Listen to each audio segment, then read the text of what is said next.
সকাল থেকেই মুষলধারে বৃষ্টি শুরু হয়েছে। হাওয়া অফিস বলেছে বঙ্গোপসাগরের উপরে একটি নিম্নচাপ ঘনীভূত হওয়ায় এই বৃষ্টি টানা 3 দিন ধরে চলবে। মাঝিরাও মাছ ধরতে না পেরে তাদের বাড়ি ফিরে চলেছে। শহরের মেন রাস্তার ধারে চিলড্রেন পার্কের পাশেই ছিল সমীরের ফাস্টফুডের দোকান। ধুর, সকাল থেকে যে কি শুরু হয়েছে আর পারি না। মরার বৃষ্টি নেমেছে দেখছি। এই বৃষ্টির মধ্যে একটি বাচ্চাও পার্কে এলো না। আজ একটি জিনিসও বেচা হলো না। মনে হচ্ছে না এই বৃষ্টির মধ্যে কেউ পার্কে আসবে। আমি আর থেকে কি করব, বাড়ি চলে যাই। এরপর সমীর তার দোকান বন্ধ করে সাইকেল নিয়ে বাড়ির উদ্দেশ্যে রওনা দেয়।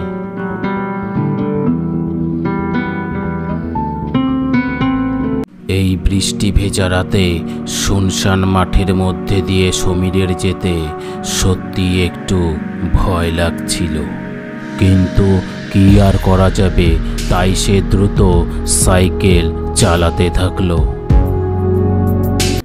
কিন্তু বাঁশবাগানের মধ্যে থেকে যাবার সময় সমীর দেখতে পেল তার সামনে কেউ হেঁটে যাচ্ছে।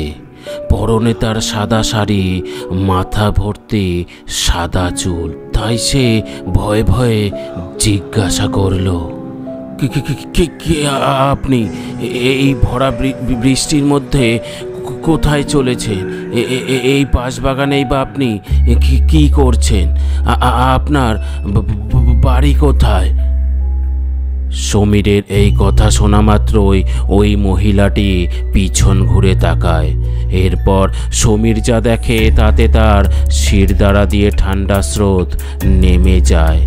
সমীর দেখতে পেল ওই মহিলাটির চোখ দুটো রক্ত যাবার মতন লাল হয়ে আছে এবং সে সমীরের দিকে তাকিয়ে হঠাৎ করেই হাসতে শুরু করে।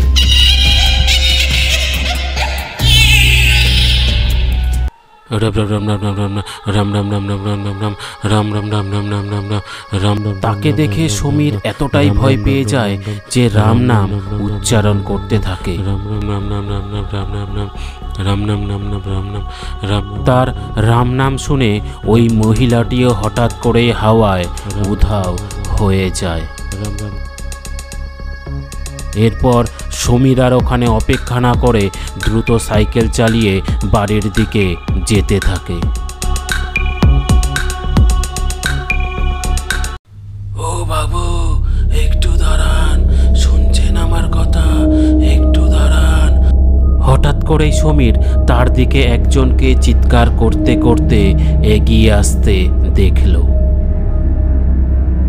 বাবু, আমার মাকে বাঁচান, আমার মা খুব অসুস্থ, মা মারা যাবে, আমার সাথে আমাদের বাড়ি চলুন না, আমার মাকে বাঁচান বাবু, আপনার কাছে দয়া চাইছি, আমার মাকে বাঁচান বাবু, আমার সাথে আমাদের বাড়ি চলুন।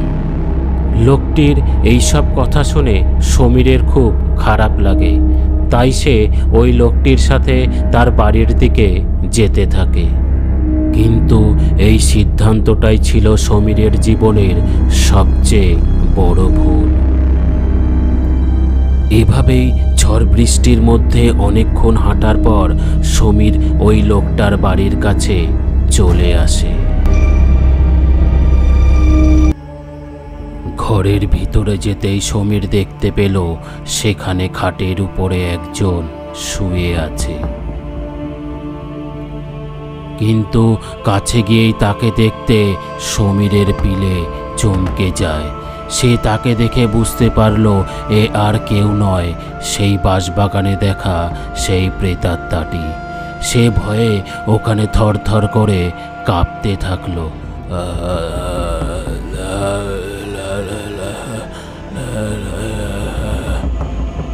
সমীর বুঝতে পারল সে কাদের পাল্লায় পড়েছে। হঠাৎ করেই তখনই শুয়ে থাকা ওই মহিলাটি খাটের উপরে উঠে বসে এবং এক পৈশাচিক হাসি হাসতে থাকে।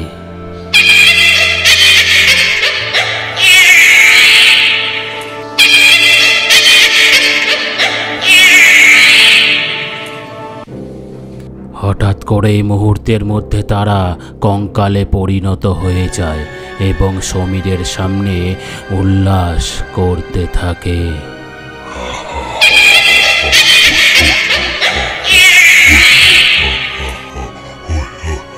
সমীর বুঝতে পারে ওখানে আর এক মুহূর্ত থাকলেই তার মৃত্যু নিশ্চিত, তাই সে প্রাণ বাঁচানোর জন্য তাদের হাত থেকে পালাতে শুরু করে।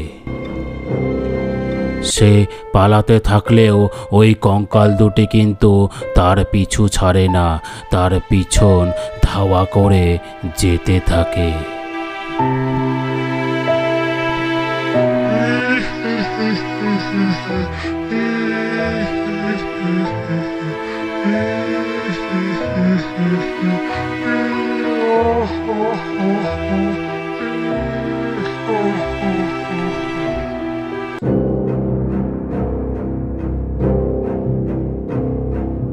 সমীর প্রচণ্ড ভয়ে দৌড়াতে দৌড়াতে নদীর কাছে আসতেই হঠাৎ করেই পা পিছলে নদীতে পড়ে যায়। ততক্ষণে ওই কঙ্কাল দুটিও পিছু ধাওয়া করতে করতে সমীরের কাছে চলে আসে। তারা সমীরের এই অবস্থা দেখে আনন্দে উল্লাস করতে থাকে।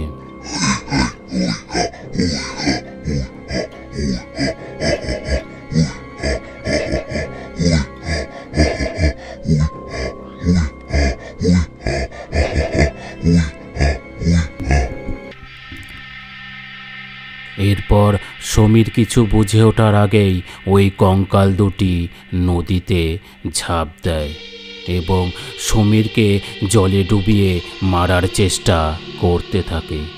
সমীর তাদের হাত থেকে বাঁচবার জন্য আপ্রাণ চেষ্টা করতে থাকে, কিন্তু তাদের ওই অশুভ শক্তির কাছে সে কিছুতেই পেরে উঠতে পারছিল না। তারপর তার চোখের সামনেই সব কিছু অন্ধকার হয়ে যায়। পরের দিন গ্রামবাসীরা সমীরের নিথর দেহ নদীর জলে খুঁজে পেয়ে কান্নায় ভেঙে পড়ে।